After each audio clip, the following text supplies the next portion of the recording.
Let's go to number 20. Or is it the San Diego Raiders? I can't keep up. Let's go to number 20. It's the Washington Redskins. Somehow at 2-1, took down the Packers 31-17.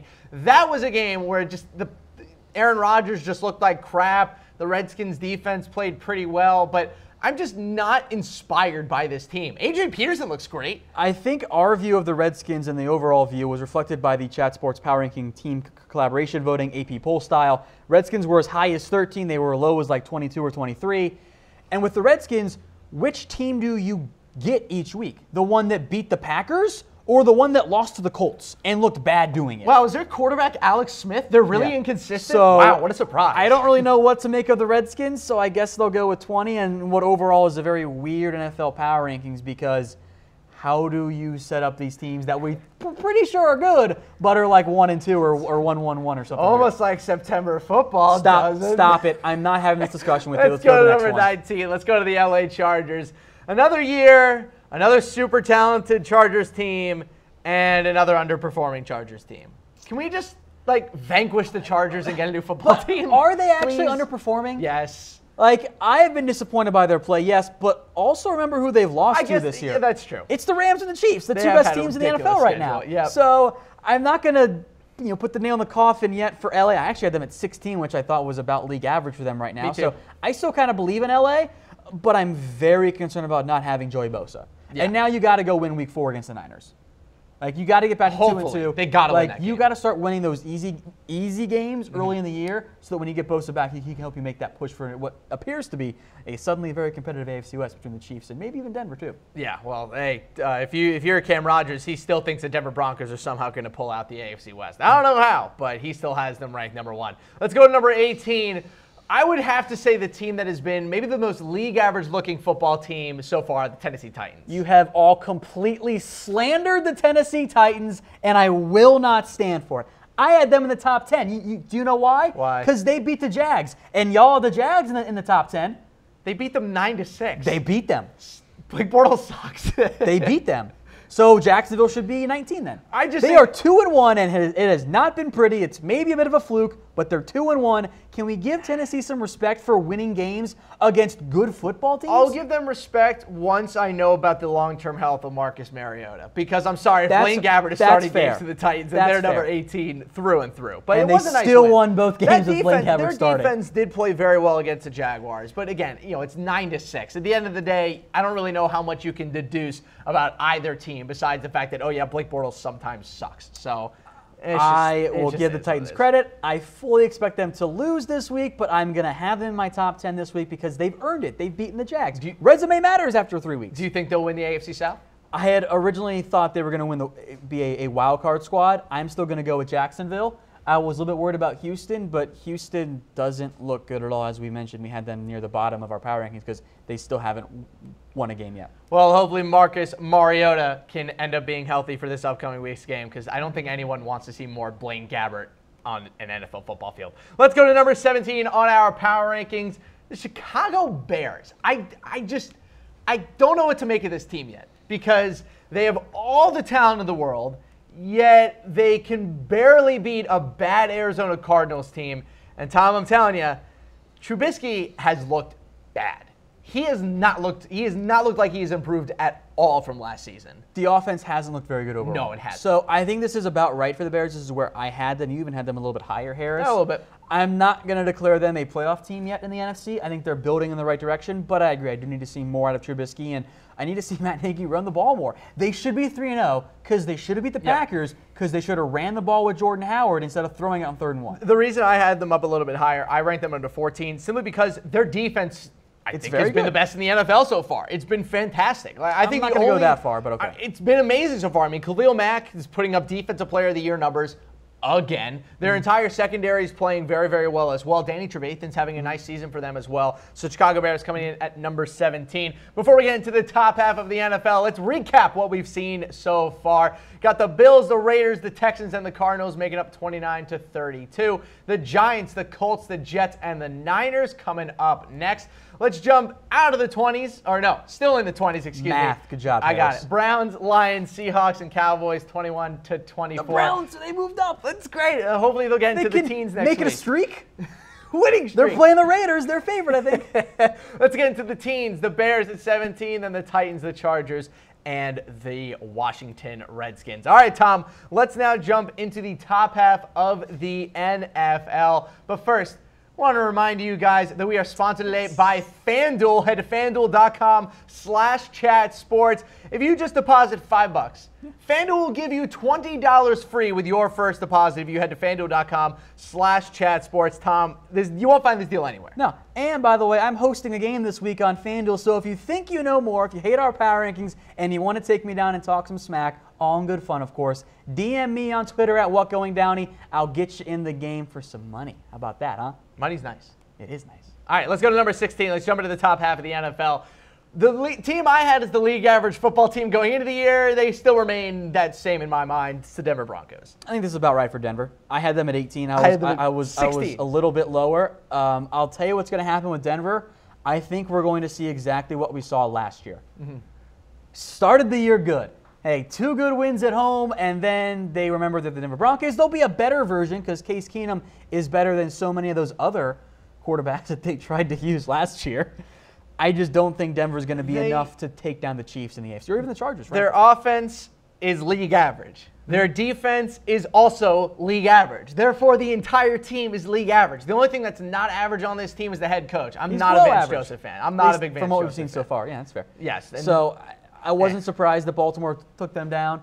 I think Denver should be in the top half at 2-1 and some decent enough wins on their resume so far, but I don't think Denver's going to make much of a big run at a title this year. So sorry, Denver fans out there. Yeah, I don't either. You can at me on Twitter at WhatGoingDowney if you really want to get mad at me. Let's go to the team that beat them this past weekend. The Baltimore Ravens at number 15 took down the Broncos at home, 27-14. I don't want to throw too many compliments at Joe Flacco, but he has looked good. But what has really impressed me more so that I don't think is getting enough national attention, Ravens defense has been really good so far this year. Yeah, except for the Bengals when they killed me in fantasy that week. It's a Thursday. That was the Thursday night football. That's a Thursday night football game. It is what it is. So here's what worries me this week for Baltimore. Week 2, they were on the road. They did not play very well. Now they go play what I think is a more talented team, even without Lev Bell, in the Pittsburgh Steelers on the road on Sunday Night Football. One of the best Those games are always NFL. good. Those games are ugly. There'll be hits. It'll be fun to watch at times. It'll be ugly to watch at other points. I think Baltimore might slip to 2-2 this week, Harris, especially on the road. But I think this team is, thanks in part to a down AFC, as we've mentioned many a time before, going to make a bit of a playoff push here. And I also think with the Ravens, we've seen them so many times in the past, like kind of start off really slow, and then once November, December comes around, they really start turning it up. That's a Harbaugh. Except the last week of the season. Yeah, right, there you go. There you go. They had it. They were right there. And then I guess, we'll see you in the playoffs. Let's go to number 14. It's the Atlanta Falcons. Maybe the best 1-2 football team right now, maybe. I mean, really tough loss to the Saints. Like they got to win that game. That's a game that you need to win. You're on the road, you go to overtime, you're leading for a good portion of that game, and you just let it slip out of your fingers. Kind of sounds like week 1 too. Yeah. And that's my fear. Yeah. I think this is who this Falcons team is. With 3 essential starters out on defense. That's big, yeah. If not for the year, most of the year, i.e. Deion Jones, who might come back. With Devonta Freeman banged out, with Takk McKinley banged up. At least Calvin Ridley has broken out. I don't trust Steve Sarkisian.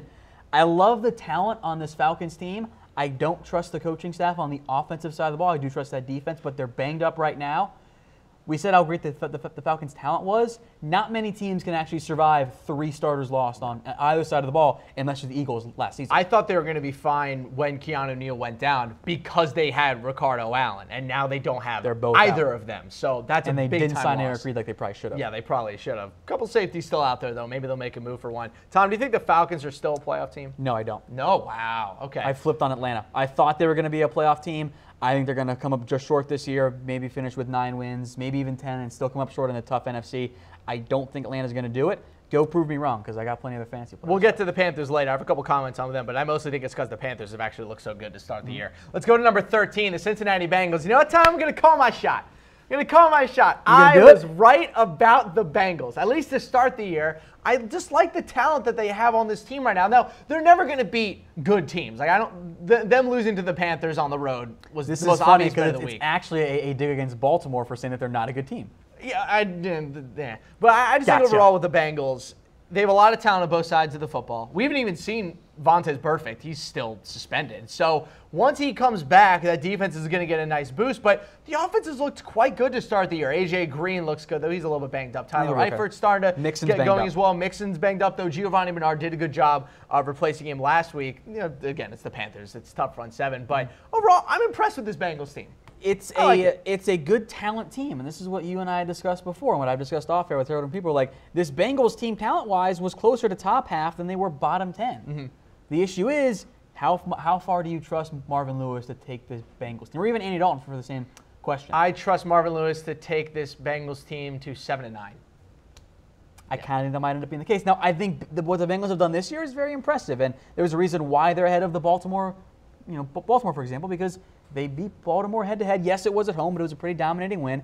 And I know you don't like resumes all that much because you don't value early season football. Not yet. I do. I put more emphasis on the Bengals. I had them actually at number 11 overall. That's fair. A little bit higher. I had them coming in at number 15, so it's still around the same range.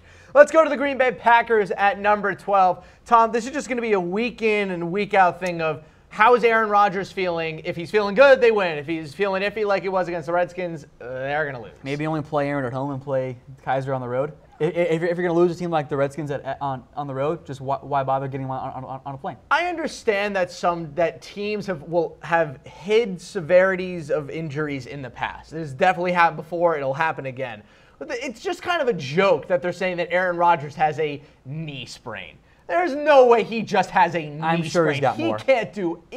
He looks like a statue back there. He can't move around. He's always hopping around. He does not look right. I'll bring this up now because I think it's worth discussing. Once we get to this point at 12, there was a big dichotomy in terms of the power rankings among the Chat Sports staff as to where certain teams should be ranked, because there are the teams that we think are good and we thought were good at the beginning of the year that haven't actually played very well, like the Patriots, and then there are teams that we didn't think were going to be very good and have played really well, like the Dolphins and the Bucs. And there's some steep differences on each of those teams. I'm very low on the Packers. I had the Packers at number 20. With Aaron Rodgers injured, how good can this team honestly be? Like we saw this last year with no Aaron Rodgers being healthy. So we'll see what happens with this team going forward. But for now, it's just all dependent on whether or not Aaron Rodgers can actually play on a week-to-week basis. Let's go to number 11. Not quite in the top 10 yet, but the Pittsburgh Steelers making a nice jump from number 15 last week. They took down the Buccaneers in Tampa 30-27. Great game. Great comeback by the Bucs. Just wasn't enough to take down a Steelers team that, has that kind of big game experience on their side. Steelers were as low as, I think, 13 on some of these. And Harris, you had them at 6. I did. Why? Because you can never convince me that the Steelers are bad. This is the Pittsburgh Steelers team that is going to eventually trade away Le'Veon Bell, get a good product. They still have Big Ben. They still have Antonio Brown. The defense is fine. TJ Watt is playing great. The week 1 game against the Browns, they win that game and they're 2-1 and they're probably in the top 10. I'm not going to sell on the Steelers. I've seen this script too many times. I'm not selling on them either, but they are 1-1-1. And yeah, they lost to the Chiefs. They did beat the Bucs. That's a quality win. But they also tied the Browns without Baker Mayfield. Yeah, they tied the Browns. I'm not in love with the Steelers. I'm not in love with them. That's why they're outside my top 10. Again, I'm very conservative when it comes to dropping teams a lot early in the season. The Steelers are going to be just fine. And again, they have a big game coming up against the Ravens this weekend. Sunday Night Football. They're favored by 3 at home. I do think they win that game. Because again, there you go. If they're still favored to beat a Ravens team with a better record. That's my thing. They were really in such big trouble. Wouldn't they not be favored in this game? They just beat a Buccaneers team that was undefeated with a great quarterback. I'm not saying they should be at 25 on the rankings. I'm saying that they shouldn't be in the top 10 right now. That's fair. Well, either way, they probably will be by next week if they do end up beating the Baltimore Ravens. So big matchup on Sunday Night Football, 8:30 p.m. Eastern Time. The big ketchup bottle, as Cam Rogers